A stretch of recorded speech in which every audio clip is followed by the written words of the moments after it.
En esta hora vamos a continuar con el tema que ya habíamos comenzado hace unas semanas sobre el matrimonio.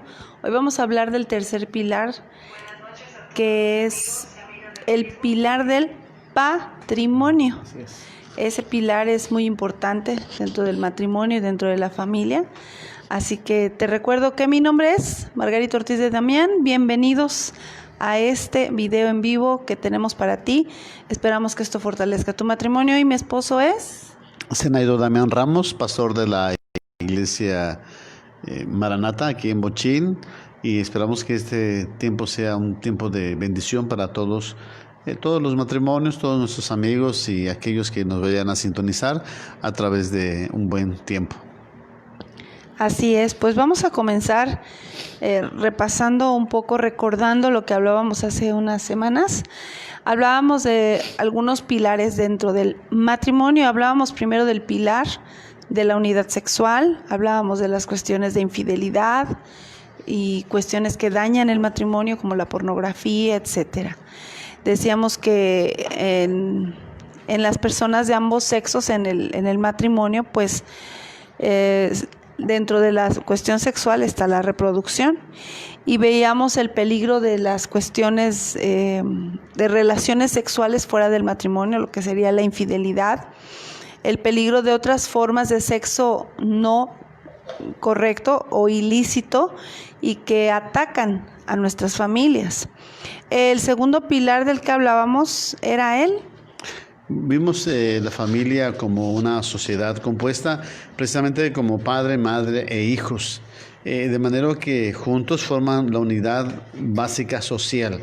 Por lo mismo es una familia social, es una integridad social en donde hay un desarrollo, una estructura, roles que cada uno tiene que desarrollar para que pues funcione la familia como tal y no haya una desbandada familiar.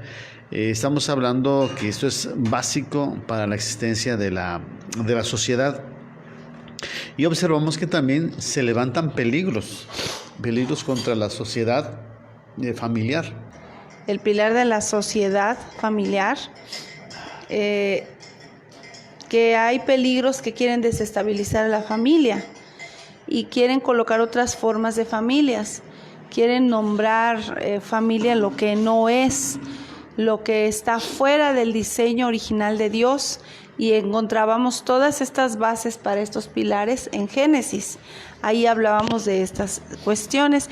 Te invito a que entres allá a la página de Maranata y busques en nuestros videos, los videos que hablan sobre la familia. Y si no, lo encuentras en Facebook y tú eres más youtubero, pues invitamos a que entres a YouTube, a nuestro canal, sobre todo el canal de mi esposo, que se llama Biblia y Teología Renovada. Así nos encuentras en YouTube, así lo pones, y ahí vas a encontrar en los videos que están ya los dos temas anteriores del matrimonio. Entonces, después de ver este breve repaso de estos tres pilares, que ya vimos dos, hoy vamos a hablar del tercero, que es el pilar de la riqueza o el patrimonio. Un pilar muy importante, ¿no es así, pastor? Así es. Entonces, así es. Vayamos al texto bíblico para poder analizar y tomarlo de primera fuente. Vamos al libro de Génesis capítulo 1, versículo 28. Después vamos a Génesis 2, versículo 15 y Génesis 3, versículo 19. En cada uno de esos tres textos bíblicos, al principio, algunos hablan como una concepto cultural. Yo le llamaría más bien dicho principios divinos para la familia. En Génesis 1, versículo 28 nos habla diciendo: y los bendijo Dios y les dijo: fructificad y multiplicaos, llenad la tierra y sojuzgadla, señoread en los peces del mar, en las aves de los cielos y en todas las bestias que se mueven sobre la tierra. En Génesis 2, versículo 15 dice: tomó pues Jehová Dios al hombre y lo puso en el huerto de Edén para que lo labrase y lo guardase. En Génesis 3, versículo 19 dice: y con el sudor de tu rostro comerás el pan hasta que vuelvas a la tierra, porque de ella fuiste formado, pues polvo eres y al polvo volverás. En cada uno de estos tres textos encontramos la forma en cómo Dios le dijo al hombre. Primero, fructificad y multiplicaos. Nos habla precisamente de henchir la tierra en el sentido de crecer, de tener una economía en todas las áreas y todos los aspectos. No podemos pensar que en el principio nos diga tienes que ser un empresario, tienes que ser un gran locutor, pero sí está la raíz principal de fructificar, de multiplicar. Es decir, lo que tú tienes se tiene que multiplicar, se tiene que dar frutos. En Génesis 2, versículo 15, dice que Dios colocó al hombre para que lo labrara y para que guardase el jardín de Edén. Aquí vemos el principio de que el hombre tiene que trabajar, que el hombre tiene que hacer producir lo que Dios le ha dado en sus manos. En Génesis 3, versículo 19, Dios le habla diciendo al hombre que es necesario, que tiene que comer su pan, inclusive con dolor, con angustia y con aflicción, pero el principio es el mismo. El hombre tiene que trabajar, el hombre tiene que desarrollar su vida, a pesar de que las condiciones no sean tan favorables, pero el hombre debe trabajar en ese sentido. Así pues, llegamos a entender que el trabajo es indispensable para todo género humano, inclusive hombre, mujer, en todo asunto. ¿Sigues? Así es, el trabajo Dios lo estableció como algo necesario para que el hombre tuviera de qué vivir. Así es. Entonces, pues yo creo que es importante trabajar. El apóstol Pablo ahí en 2 Tesalonicenses 3:10 dice: porque también cuando estábamos con vosotros os ordenábamos esto: si alguno no quiere trabajar, tampoco coma.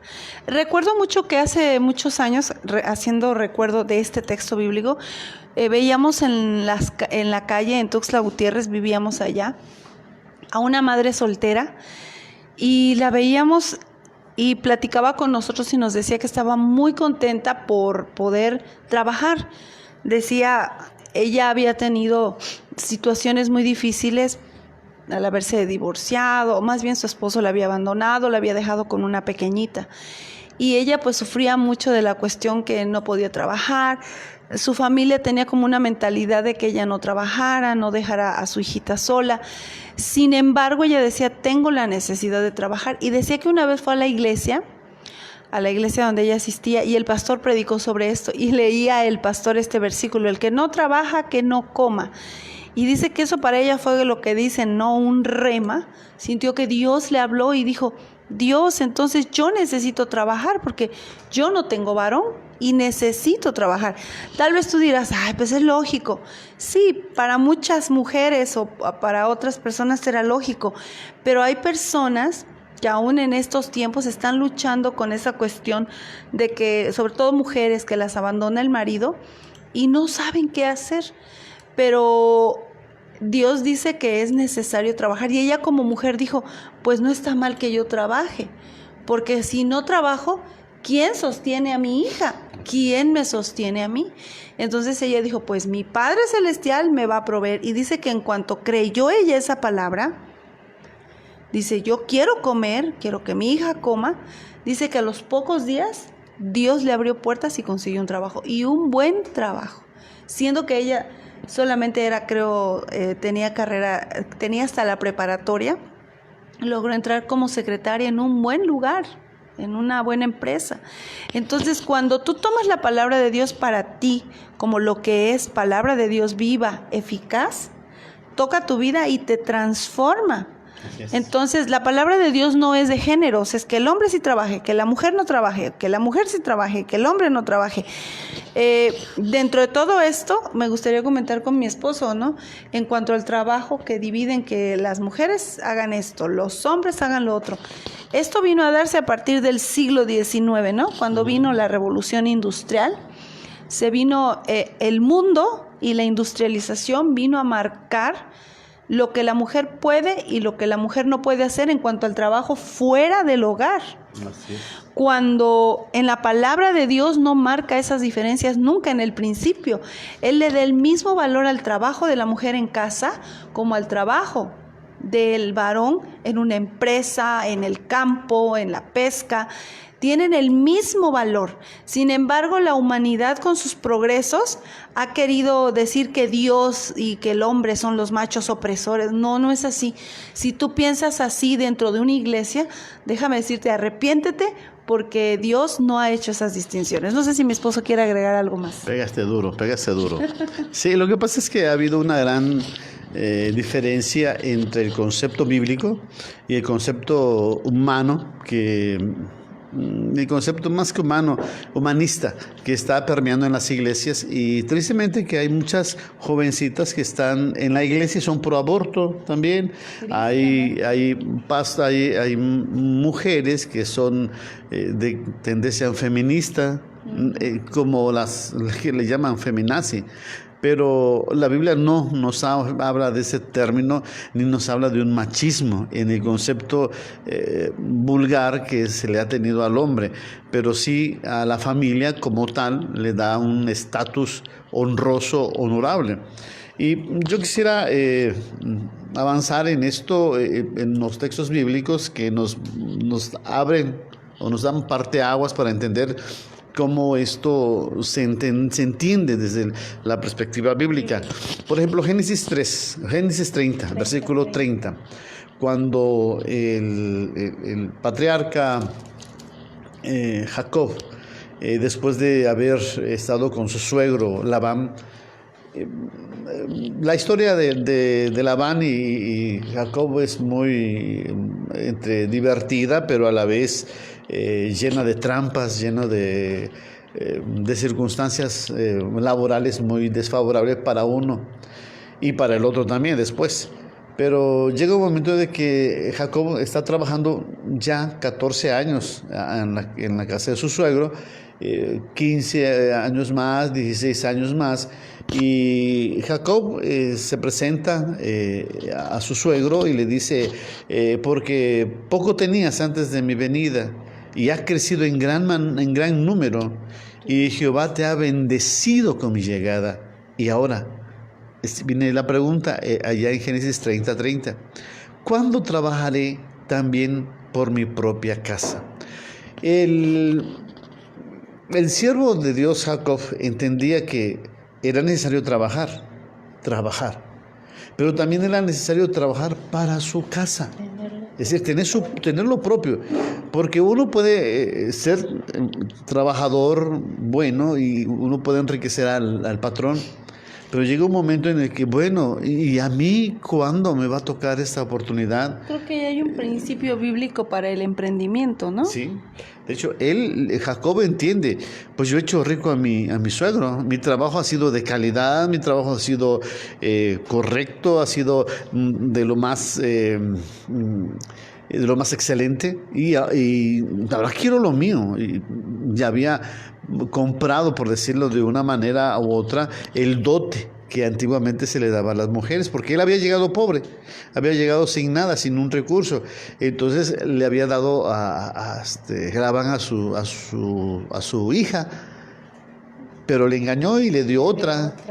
Y él le dio a las dos, y él tuvo que dar la dote a través de su trabajo, 7 años para cada una. Entonces ya había cumplido su manda, por decir así, ya había cumplido su labor de haber trabajado por ellas. Ahora, ¿qué tenía que darle a ellas? Él como varón se planteó el hecho, yo tengo que trabajar y tengo que darle a mi esposa y a mis hijos un patrimonio. Tengo que darles, no solamente voy a trabajar para mí, sino ¿qué les voy a heredar a ellos? Y eso es algo fundamental que nosotros estamos considerando en este momento. El tercer pilar del matrimonio es trabajar para dejar una herencia, trabajar para dejar un patrimonio. Si la palabra matrimonio viene de la raíz matriz de la mujer, sin embargo participa el hombre y la mujer en el matrimonio. Igual en el patrimonio, aunque venga de la palabra patri, de varón, de hombre, del padre, pero también en el patrimonio intervienen las mujeres. Y eso lo vamos a estar viendo paulatinamente en este asunto. Por ejemplo, encontramos cómo Abraham e Isaac. Abraham era el abuelo de Jacob e Isaac era el padre de Jacob. ¿Y cómo ellos entendían ese concepto de patrimonio? Por ejemplo, Abraham dice que era riquísimo de ganado en plata y en oro. Pero vemos también a Isaac, que había sembrado en una tierra y cosechó al 100 por 1 y lo bendijo Jehová. Estoy hablando de Génesis 13, versículo 2 y Génesis 26, versículo 12. Y vemos como tanto Jacob como Isaac y como su abuelo Abraham eran hombres trabajadores, hombres que habían desarrollado esa fascinación por el trabajo, y Dios había bendecido cada trabajo desarrollado por ellos. Así que estamos hablando del patrimonio en ese sentido. Ahora dejo la conversación a mi esposa en ese sentido, porque si nosotros como padres somos los que vamos a trabajar, la Biblia nos dice que debemos heredar a nuestros hijos. Y de hecho, yo creo que todos queremos heredarle algo a nuestros hijos. Sí, pues antiguamente algunos padres luego, cuando no tenían la posibilidad de dejar una herencia, les decían a sus hijos, ¿no? Yo no tengo nada que heredarte, pero te voy a dejar de herencia tus estudios. Y pues esa es una herencia, porque a veces no podían más que, si no podían ellos comprar un terreno para heredarte, vacas o yo qué sé, si se esforzaban para pagar los estudios a los hijos, para que ya ellos con esa educación pudieran salir adelante. Y bíblicamente aquí nos habla cómo el heredar a los hijos está ahí en la Biblia, ¿no? Ahí en Números 27:8 dice: y a los hijos de Israel hablarás diciendo, cuando alguno muriere sin hijos, traspasaréis su herencia a su hija. Sigue diciendo: si no tuviere hija, daréis su herencia a sus hermanos. Si no tuviere hermanos, daréis su herencia a los hermanos de su padre. Y si su padre no tuviera hermanos, daréis su herencia a su pariente más cercano de su linaje. De este será, y para los hijos de Israel, esto será por estatuto de derecho, como Jehová mandó a Moisés. Como desde tiempos tan antiguos, cuando Dios le da la ley a Moisés, ya está él estableciendo que los padres debemos dar herencia a nuestros hijos. No es algo que inventó alguien por ahí, sino que fue algo que nació en el corazón de Dios, que los padres dejemos algo a nuestros hijos. Y Job, de igual manera, es un ejemplo de herencia. Dice Job 42:15, cuando habla después que Dios le restablece, le restaura en todo lo que había perdido. Dice: y no había mujeres tan hermosas como las hijas de Job en toda la tierra, y les dio su padre herencia entre sus hermanos. ¿Por qué hace énfasis en esto la Escritura? Porque muchos creían que a las mujeres no se les debía de dar herencia. Sin embargo, Dios dice que a las mujeres sí se les debe dar. Lo acabamos de leer en Éxodo o Levítico, creo fue. Levítico. Y ahorita vemos cómo Job, en Números fue, y Job también le dejó herencia a sus hijos, a sus hijas, entre sus hermanos. Él no hizo distinción, no fue machista, como muchos creen que la Biblia es machista. Déjame decirte, con la Biblia, ya lo vimos, no es así. Por eso ahí en Proverbios 19:14, dice: la casa y las riquezas son herencia de los padres, mas de Jehová la mujer prudente. Fíjate qué hermosa palabra. El Señor nos dice que los padres damos herencia a nuestros hijos, riquezas, educación, si no puedes darles más, pero el que Dios le dé a tu hijo una mujer, o más bien que tu hijo encuentre una mujer prudente, ya es gran ganancia, porque Dios se la dio. Gracias. Entonces, y nosotros estamos orando para que Dios envíe 4 mujeres prudentes para esos chamacos que tenemos. 4 mujeres prudentes, mujeres virtuosas, que desde que tengo yo uso de razón que nacieron mis hijos, he orado por cada una de ellas. Porque, pues sí, imagínate, bueno, no imagínate, trata de recordar ahí a algún pariente, amigo, vecino que tú conozcas que es una persona dulce, preciosa y se casó con una mujer imprudente, que le gasta su dinero, que anda metida en créditos, que despilfarra el dinero. Creo que esa no es una mujer prudente. Bueno, pero eso es hablando de las cuestiones que hablamos en el primer pilar. Sí. Pero hablando ahorita en lo del patrimonio, creo que una mujer prudente también sabe administrar lo que su esposo le da. Hay mujeres que no pueden vivir, se oye, ¿no? En los que leen revistas de artistas, lo deben de saber mejor que yo, pero hay artistas que no pueden vivir si no tienen en la bolsa 20,000 pesos diarios, y diarios se acaban esos 20,000 pesos, y a lo mejor te estoy diciendo ahorita una cantidad chiquita, pero son mujeres que gastan cantidades de dinero exorbitantes, y pues a veces... Y no a veces, casi siempre dejan a los hombres con los que andan o con los que se casan en la ruina, ¿no? O a veces, no sé, cosas feas. Pero la mujer prudente tiene que cuidar lo que su esposo le provee. Debe saberlo administrar. Y en esa área es que nos estamos centrando ahorita, en la herencia material. Vamos a ver más adelante la espiritual. Pero ahorita en la material... Ya que hablamos de la mujer prudente y que me está tocando a mí hablar, vamos a hablar de lo que dice también en Proverbios de la mujer virtuosa. Allá en Proverbios 31:10 en adelante, dice que la mujer virtuosa, dice en el versículo 11, el corazón de su marido está en ella confiado y no carecerá de ganancias. Esa frase, no carecerá de ganancias, quiere decir que su esposo confía plenamente en ella. Mira, el esposo de la mujer virtuosa le dice cuánto gana. Mira, mi cheque es de 5,000 pesos quincenales, 3,000, 4,000, lo que sea. Íntegro se lo entrega a su esposa. Pero entre los dos administran ese dinero. Y él sabe que junto a su esposa puede administrar el dinero de ese cheque y no le va a faltar nada. No va a llegar al final de la quincena tronándose los dedos. Ay, pero a mí me pasa eso, entonces ¿quiere decir que no soy buena administradora? Sí, porque a veces compramos cosas que realmente no necesitamos.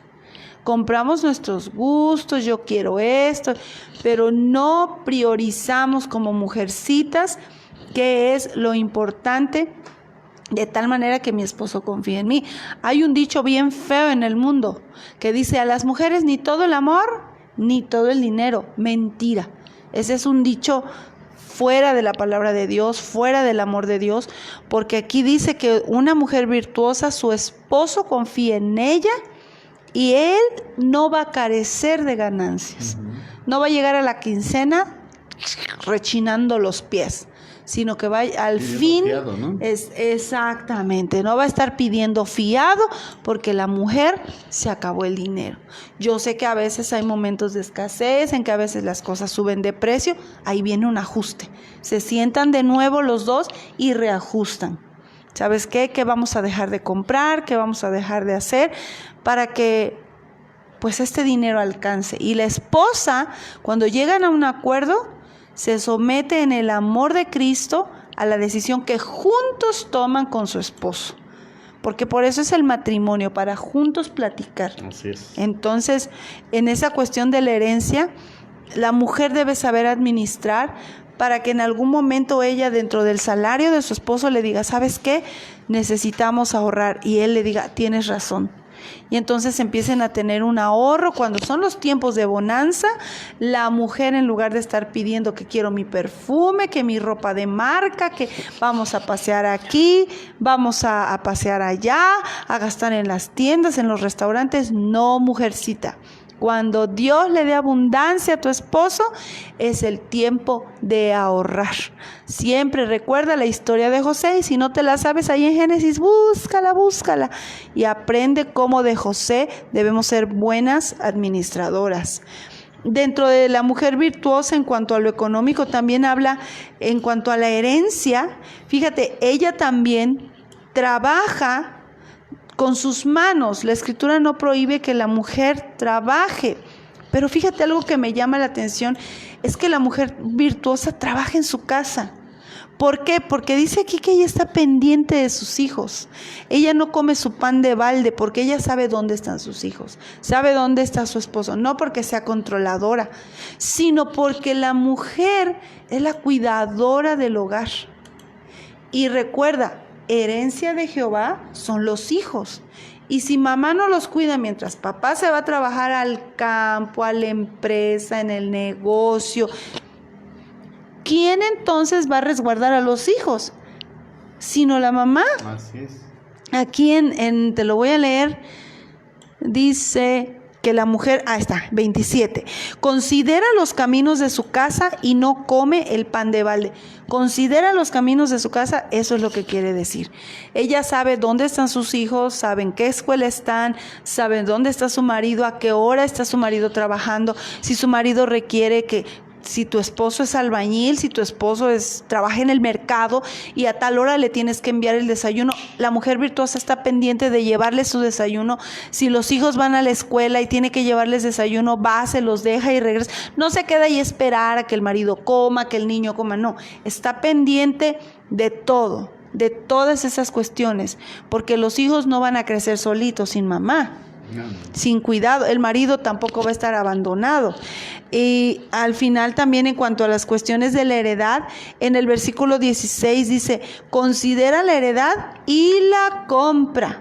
Si ella ve un terreno que sabe que va a servir en el futuro para la familia, ella lo compra. Es decir, ella participa de comprar herencia para sus hijos. No es que todo se le deja siempre al varón. Así, en esa parte creo que las mujeres hemos sido conchudas y otras abusivas.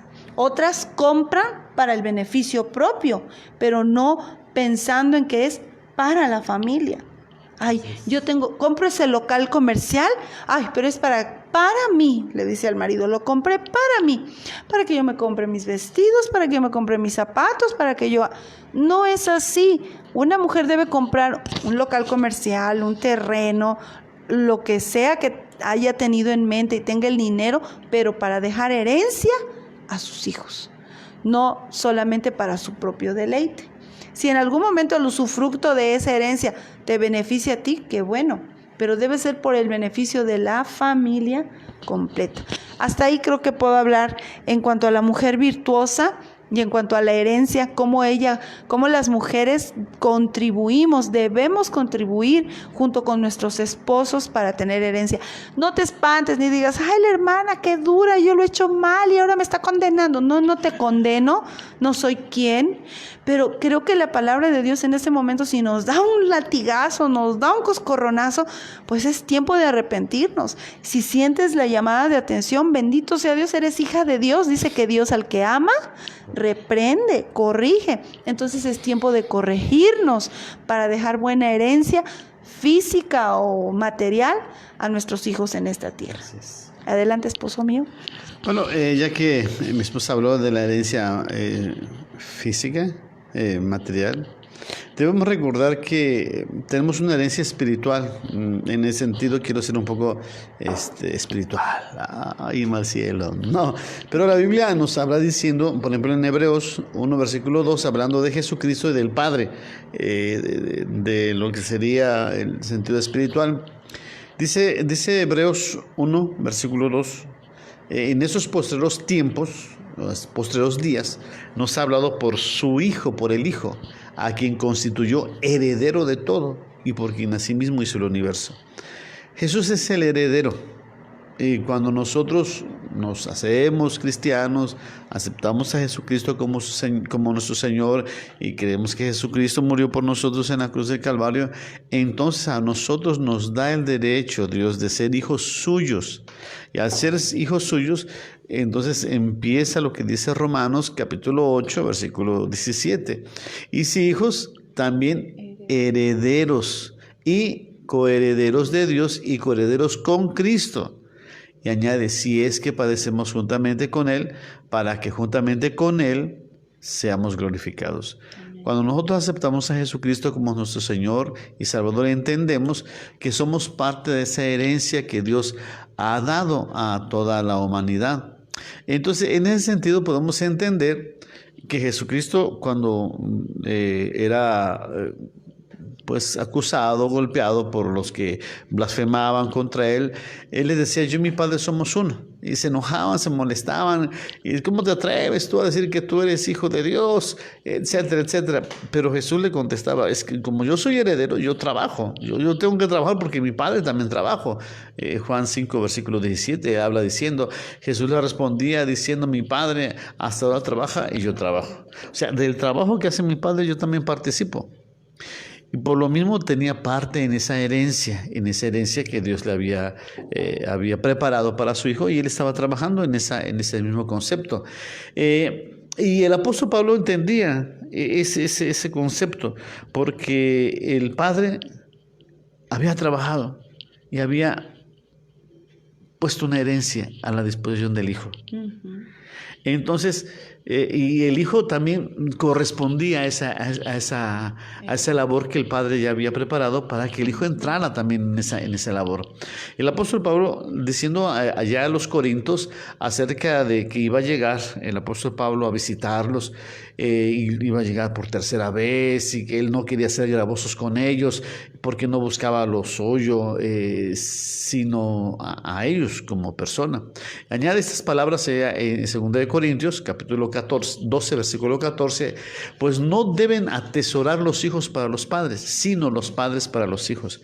Esto es común en la cultura bíblica, de que los padres deben trabajar, dejar herencia a sus hijos.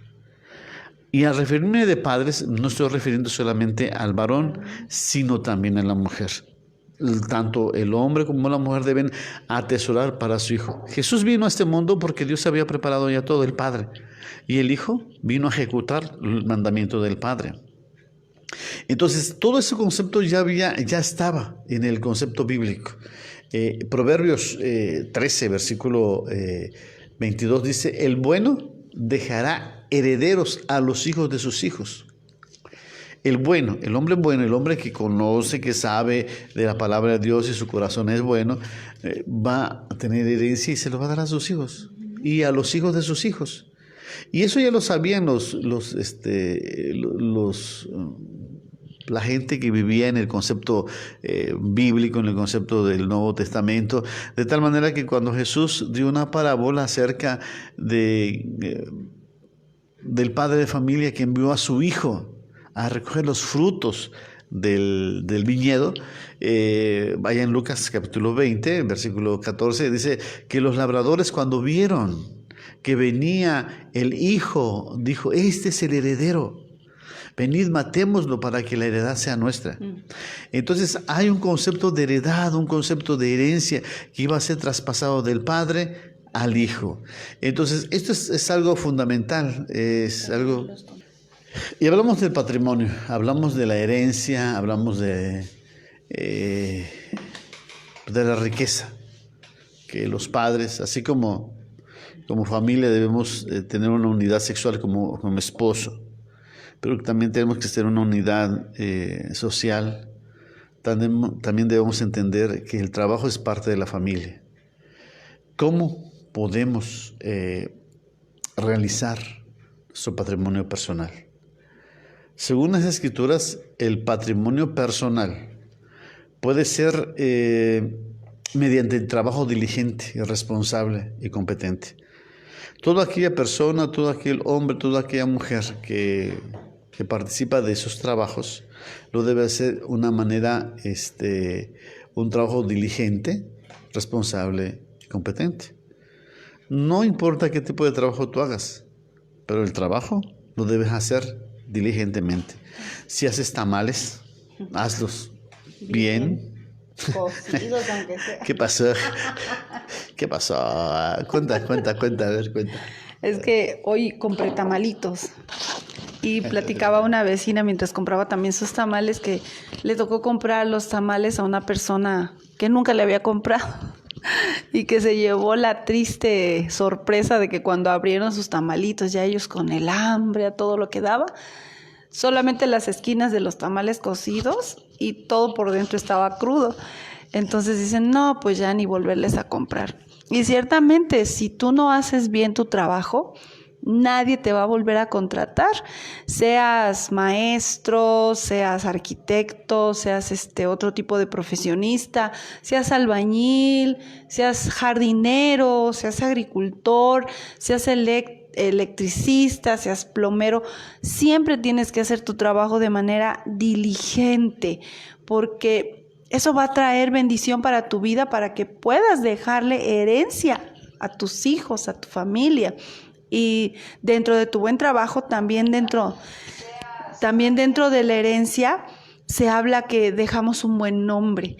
Y cuando dejamos un buen nombre, debes entender, conforme dice la Escritura, que tu buen nombre te va, aunque mueras, va a perseguir hasta a tus hijos y puede abrirle puertas el buen nombre que tú puedas tener, no por ti mismo o por ti misma, sino en Cristo Jesús. Eso es también parte de una herencia que se le deja a los hijos, un buen nombre. Entonces, pues creo que debemos de ser responsables, diligentes. Las mujeres pues también debemos pues ser diligentes en lo que hacemos, ¿verdad? En el hogar. Somos muy quejosas. Ay, tengo mucha ropa que lavar. Ay, tengo que volver a limpiar. Ay. Pero debemos ser agradecidas porque tenemos una casa, las que tenemos casa. Si no, pues si tienes donde rentar, agradecer que tienes una casa donde vivir, limpiarla con cariño. Ropa, pues dale gracias a Dios que tienes ropa, porque hay gente que no tiene ropa. Entonces, pues claro, la ropa no te va a durar toda la vida, pero es parte de lo que tú das a tus hijos, parte de lo que tú tienes. ¿Me decías ahí? Sí, mira, ¿cómo vamos a realizar nuestro patrimonio? Hablamos que mediante el trabajo diligente, responsable, competente, pero también debemos saber orar, orar para pedir. La Biblia dice que debemos pedir y a veces no recibimos porque no pedimos y no pedimos bien. Entonces, orar bien, orar mediante una consagración a Dios, buscando la voluntad de Dios. La oración abre puertas, la oración abre patrimonio, la oración abre milagros económicos. Por ejemplo, tú puedes triunfar donde otros no han podido triunfar. Tú siembras y recibes cosecha de manera extraordinaria porque Dios te da abundantemente. Hace varios años, una comunidad del Triunfo estaban sembrando, un varón había sembrado café y a todos les había quedado roya, pero en su parcela no le cayó roya. Y él estaba orando precisamente por eso. Señor, en tus manos te pongo mi parcela, que no caiga nada de esa enfermedad. Y él oraba, Señor, reprendo en el nombre de Jesús, en tu nombre, que ni una plaga tocará mi morada, mi parcela, y tú la defiendes ahí, Señor. Pon ángeles. Él oraba con esa convicción y él miró por medio de la oración contestada esa situación de protección sobre su familia. Las puertas financieras se pueden abrir para implementar pues, acciones financieras. Debemos entender eso. Tú puedes trabajar y tú puedes orar. Hay un dicho que dice por ahí, a Dios orando y con él más orando. Entonces, ¿qué tú vas a orar?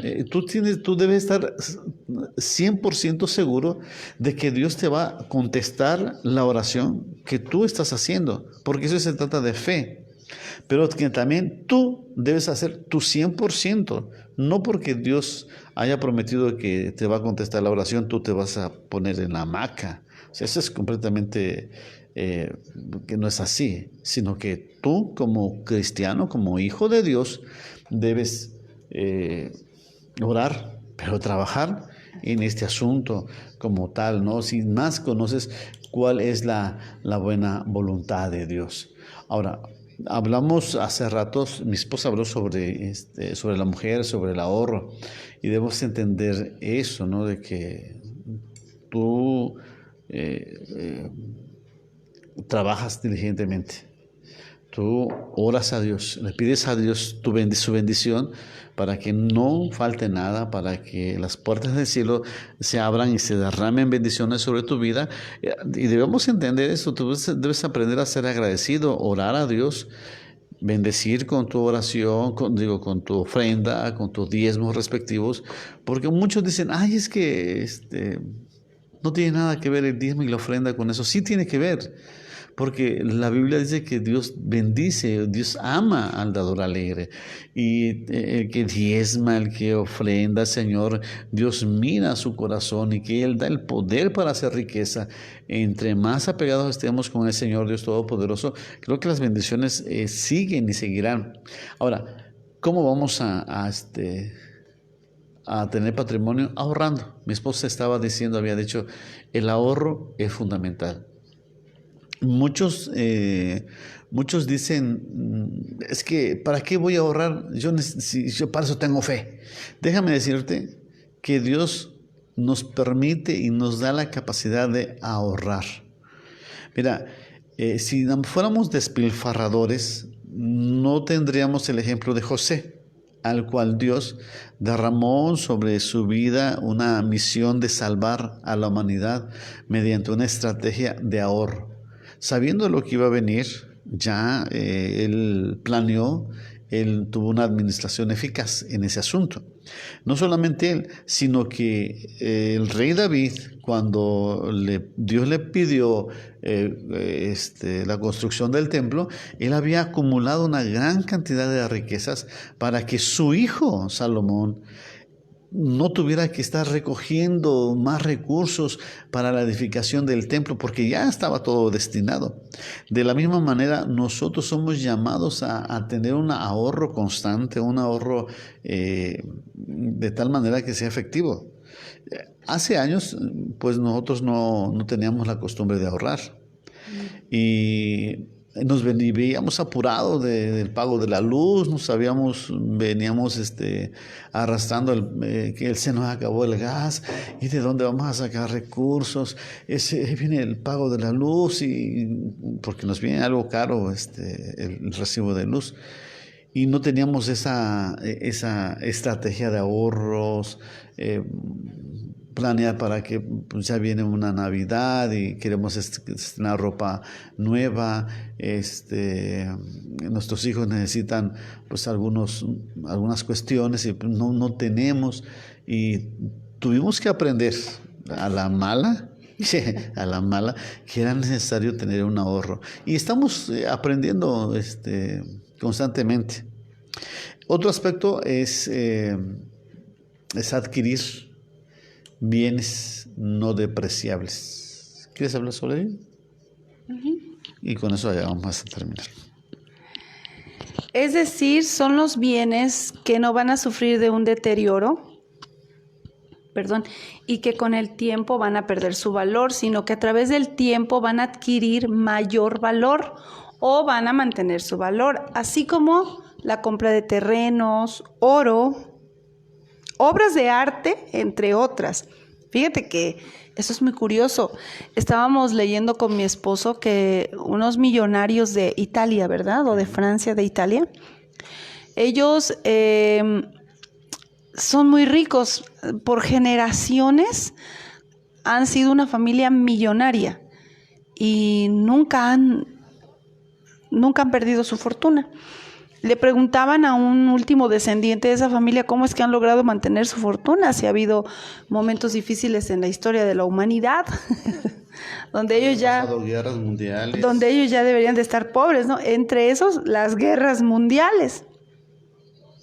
Y bueno, este descendiente en estos tiempos les dijo, bueno, es que nosotros invertimos no solo en terrenos sino, y en propiedades, sino que también invertimos en el arte.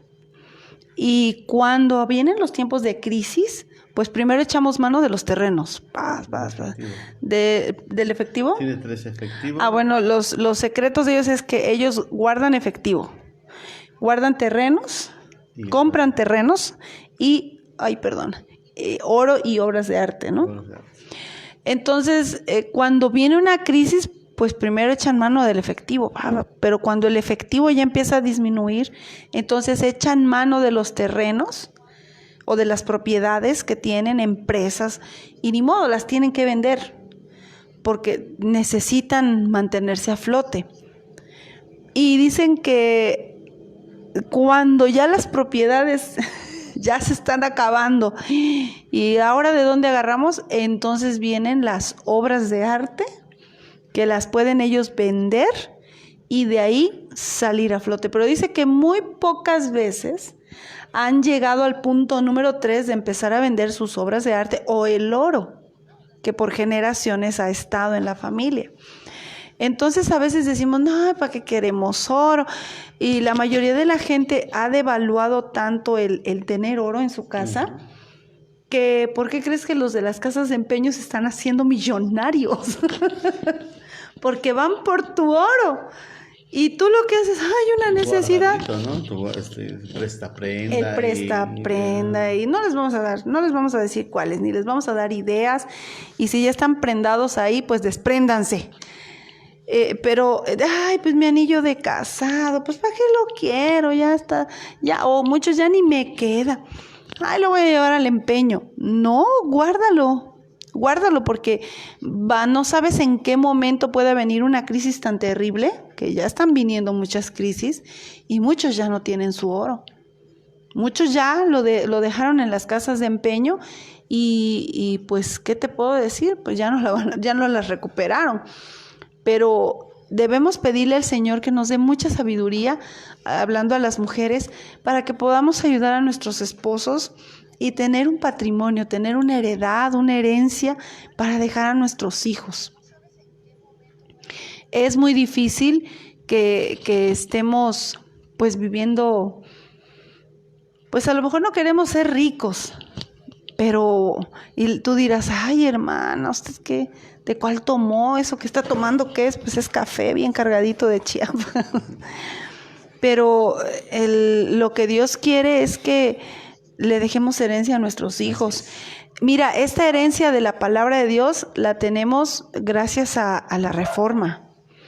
Y aunque a algunos por ahí no les guste, o si les guste o no sé, pero la Reforma abrió los ojos de las personas que leyeron la Biblia y en la Biblia encontraron en su propio idioma que eran libres, primeramente, espiritualmente, que podían tener su propia tierra, que podían trabajarla, que las mujeres podían ser productivas.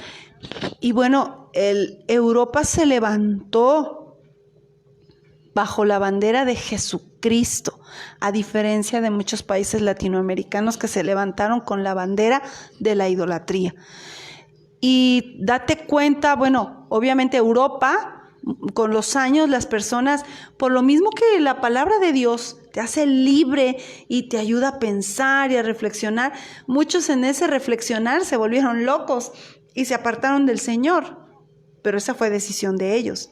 Sin embargo, Dios no, como siempre le he dicho, Dios no te prohíbe pensar ni usar tu cerebro, por algo lo puso aquí. Pero antes que nuestro cerebro está el Espíritu de Dios. Y Él es el que nos guía a toda verdad. Él es el que nos guía a la libertad. Y no solamente a la libertad espiritual, sino a la libertad financiera. Parte de esa libertad financiera, te digo a ti, querido matrimonio que me escuchas, es dejar herencia a tus hijos. No estoy predicando un evangelio de la prosperidad, pero dentro de la Biblia están estos temas, aunque a muchos no les guste tocarlos. Pero es que así es. El Señor quiere verte libre. Sobre todo no debemos dejar desamparados a nuestros hijos. Que nuestros hijos deben tener una educación que pueda garantizarles a ellos una herencia de trabajo, una herencia de responsabilidad. Porque no nos gustaría que, la Biblia lo dice, yo no voy a dejar desamparado al justo ni al hijo del justo que mendigue pan. O sea, lo que nosotros menos queremos es que nuestros hijos lleguen a ser pordioseros, que nuestros hijos lleguen a padecer, porque no les hemos provisto las herramientas bíblicas para salir adelante de su situación. Y qué triste es que teniendo la revelación de Dios que nos lo ha dado, nosotros dejemos de aprovechar esa oportunidad y esa revelación que está en las Escrituras. Y es algo que a mí como padre me llama la atención. Si dijera, pues ya sé, si mi hijo se va a Europa, yo sé que va a salir adelante porque ya le enseñé, ya le instruí, ya lleva la semilla. Si mi hijo se va a Japón, ya sé que él va a triunfar, aunque esté en un idioma extranjero, el Dios de toda la tierra lo va a bendecir y lo va a sustentar. Y si se topa con pared, yo sé que Dios le va a dar mazo y martillo para quebrantarle y seguir adelante. Y eso es lo que nosotros deseamos como padres. Y bueno, es parte de esa herencia que nosotros le podemos dar, tanto educativa como física, pero también espiritual, en la vida espiritual en Cristo Jesús, nuestro Señor y Salvador. Entonces, pues les damos gracias por estar aquí. Esperamos que esta palabra sea de bendición para ustedes. Recapitulemos los 3 pilares del matrimonio. Vamos a recapitular los 3 pilares del matrimonio que ya lo estuvimos dando ya en 3 diferentes videos, temas. El primero fue que como familia hay 3 pilares fundamentales. El primero tiene que ver con el asunto de la intimidad sexual, de la procreación. Somos creados y diseñados para multiplicarnos, para tener hijos. Y para tener hijos se necesita tener sexo, se necesita tener esa intimidad sexual. Pero también fuimos llamados inmediatamente después de la procreación, pues somos llamados a ser padres y tener una familia. Somos esposo, esposa, hijos, hijas, y somos una sociedad que ese es el segundo pilar del matrimonio. Primero, la sexualidad. Segundo, la sociedad. Pues ya me reproduje o reproducí, como dirían aquellos, ya me reproducí y ahora, ¿qué voy a hacer con esto? Con estos chamacos. Debo poner un orden social, un orden establecido para que podamos funcionar, para que podamos trabajar como una maquinaria perfecta. Y posteriormente, ya que estamos establecidos, vamos a seguir edificando esta casa. Vamos a dejar patrimonio, no solamente poniendo mi mirada en mí, en mi esposa, sino en mis hijos, en mis nietos y hasta generaciones posteriores. Entonces, de eso hemos estado hablando en esos 3 temas y hoy nos tocó tocar el último tema. Con esto estamos despidiéndonos y pues diciéndote que cosas buenas vienen por delante. Hay algunos otros temas que vamos a practicar como matrimonio, cuestiones que son interesantes, pero déjanos en tus comentarios si deseas un tema en particular, estaremos profundizándolo tanto en el carácter bíblico como lo que está pasando en nuestra sociedad actual. Si convergen o son divergentes, si hay un choque o hay un desvío de lo que está pasando en la sociedad y se acopla o no se acopla bajo el parámetro bíblico. Por lo demás, nos despedimos de ustedes y que la paz del Señor, que sobrepasa todo entendimiento, guarde sus corazones y sus pensamientos en Cristo Jesús, Señor nuestro. Amén. Y un saludo para todos nuestros hermanos que nos están saludando.